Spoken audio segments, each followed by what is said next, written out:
Lenovo ThinkBook Plus Gen 6 turns on but never reaches the desktop. The problem is often tied to startup or system errors. Follow along as we repair the installation, use recovery features, and troubleshoot the black screen from start to finish. A lot of errors pertain to this problem, and we're going to go ahead and jump into what should hopefully be a pretty straightforward process, guys. And we're going to go ahead and jump right into it. First thing I'd recommend doing would be to actually go ahead and boot to the troubleshooting utility on Windows 11. So if you do a hard power off 3 times in a row, Windows should automatically attempt to launch the startup repair utility. And if it doesn't find anything, it will give you the option to select advanced settings, in which case it will take you to a screen that looks like this.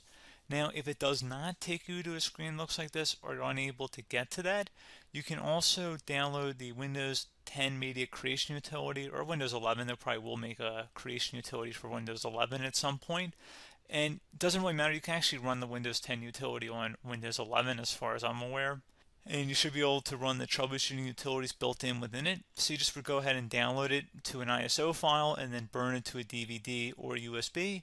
It'd have to be about 4 gigabytes or more. It couldn't be a small USB flash drive, and it couldn't be a CD. It'd have to be a DVD. And then you'd boot your computer from it. So depending on the computer manufacturer, you'd have to tap a different key on your keyboard in order to launch that menu, in order to select what boot drive you want to go off of. So it could be anything between the escape key, F2, F8, F12, for example. And those are the function keys on the top of your keyboard. So you may have to just do a little bit of trial and error. Shouldn't take you more than a couple minutes. Googling it would probably be best before you even begin. But anyway, we're ready to go ahead and jump right into it. So we're on the choose an option page. So these will look very similar whether you're booting from it directly within Windows itself, or if you're plugged in a USB flash drive with the media creation utility installed and you selected the recovery option. So when you are setting up your Windows 11 installation or Windows 10, depending on the drive you're using, there should be an option to repair your computer in the bottom left corner of the dialog window, one of the first screens that comes up. You go ahead and select that, and then it would take you to a troubleshooting screen like you see here. And you want to go ahead and select troubleshoot, reset your PC, or see advanced options. And then there are going to be a whole bunch of options in here that we're going to explore in today's video. The first one, we're going to actually go underneath advanced options and then select startup repair, fix problems that keep Windows from loading. So go ahead and select that first.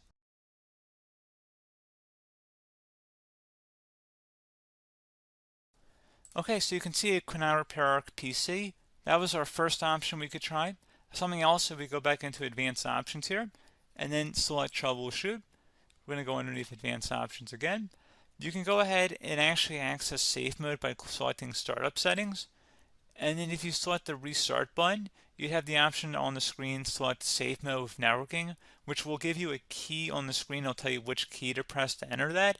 I believe it's the F7 key. It'll do that for you. I'm not going to go over that in today's tutorial because I don't really want to go into safe mode, but you're more than welcome to attempt that by going into here and then selecting restart.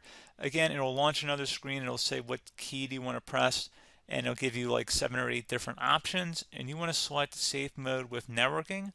There's also an option for a command prompt too, but that's going to be something we're going to cover later in this video, and we don't even have to go through that in order to access it. So that's why I'm not going to really push for that, because unless you know exactly what's causing the problem, you probably don't need to go into safe mode.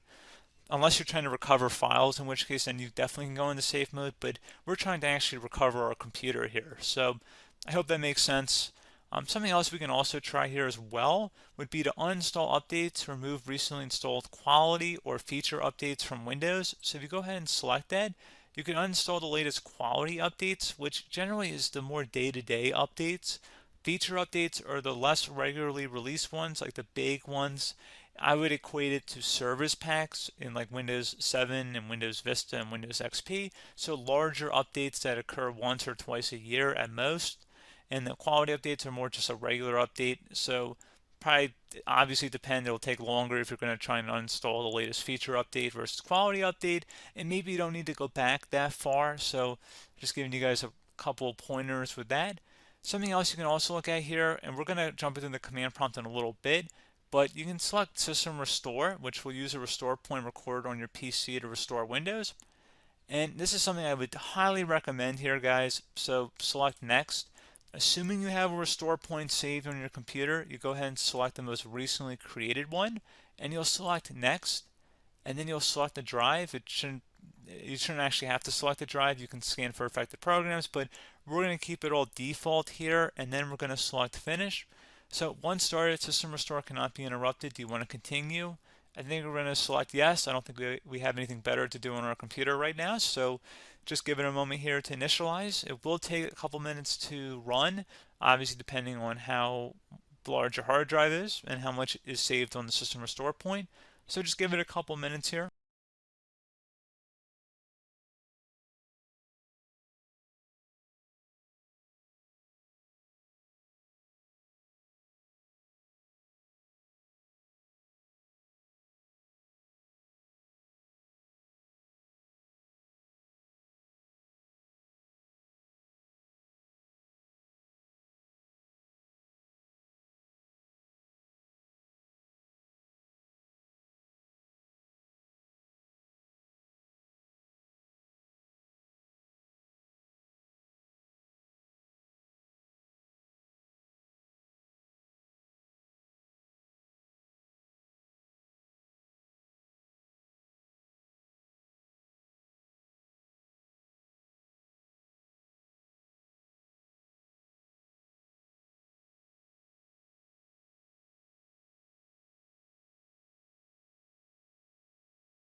Okay, so you can see the system has been restored successfully.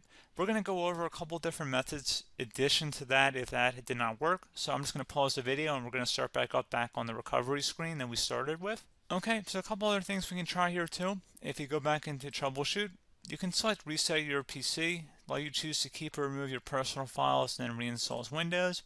You can select to keep my files, which will remove apps and settings but keeps your personal files. You can also select remove everything, which will remove all of your personal files, apps, and settings. So this is more of a factory reset, the second option here. First option, it should not delete all of your personal files. However, it will pretty much clear most of your programs, and keep in mind, there's no guarantee that your information, number one, is even still available and easily recoverable on your computer to the point that you actually would be able to recover anything. And the second point is that there's always a chance that it won't actually recover and it will just do a factory reset anyway. So there's no guarantee that actually would keep your files anyway. So I would recommend trying to get a recovery tool and backing that up first before selecting it anyway. But again, those are a couple different options. And then something else you can try here if you go back to the choose an option. Another option, if you go underneath choose an option and select troubleshoot, advanced options, and now select where it says command prompt. Okay, so the first thing we should do is type our main hard drive here. In most cases, it should be the C drive. So you just do a C colon and then hit enter on your keyboard. So once you're underneath the C drive, we're going to type in dir and then hit enter on your keyboard. It should have program files, users, and Windows all in there. That's how you know you're in the right directory.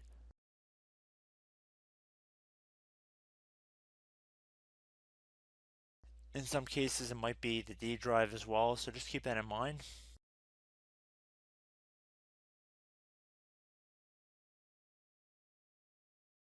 Next thing we're going to do is type in cd space / Windows / system 32 / config,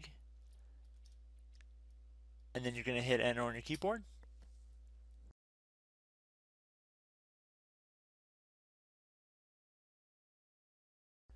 So now you're going to type md space backup. If you've seen other tutorials, it might also say to put down md backup. That's because the backup name is pretty common when you want to back something up. So you can name this whatever you want, doesn't have to be backup. So if you've already made a backup folder in the past, you could do backup 1, for example. So once you're done setting the name you want the backup to be called, hit enter on your keyboard again.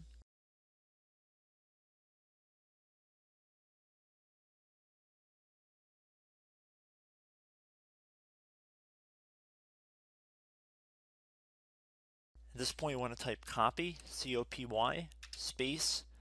Then you want to do the star symbol above the 8 key. Then do a period or a dot, whatever you want to call it.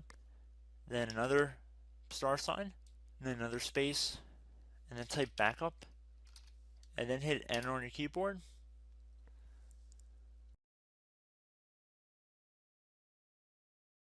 Now you want to type cd reg back, R-E-G-B-A-C-K,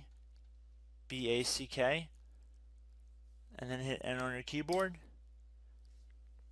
So now that we are under the reg back, so now you want to type dir again, and then hit enter.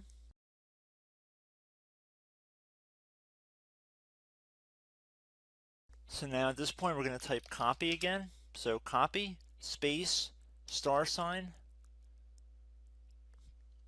dot, another star sign, space, and then 2 dots. So we're going to type copy, space, star sign, dot, sign, star sign, dot, dot, and then hit enter on your keyboard again. So for overwrite, you want to overwrite all. So type A on your keyboard, so capital A, and then hit enter on your keyboard.